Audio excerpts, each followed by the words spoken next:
Tucked deep in the Blue Ridge Mountains of southern West Virginia is the small town of Anawalt. When the local river flooded its banks, it had no mercy. We saw trailers float by. One trailer just floated by, and when it hit the bridge, it just exploded and went on down the river. Eva Rash is the town's mayor. The heavy rains and floods of 2 weeks ago, she says, were the worst disasters in the town's history. We've seen people's lives just fall apart and float down the river.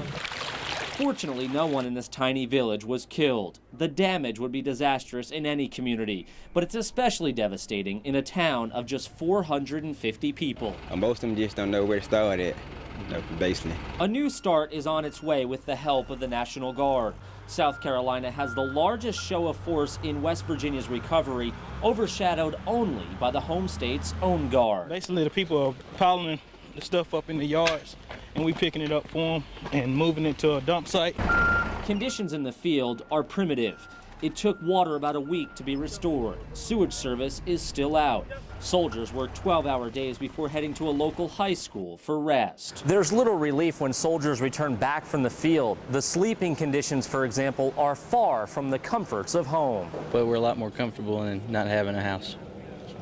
We're a whole lot better off than these folks are. I'm glad to be here. About 50 homes along the riverbanks will have to be condemned because of water damage. But the Guard's presence gives people here reassurance. It has given the community so much hope. I think they see that they're not on their own. The soldiers will leave in a couple weeks.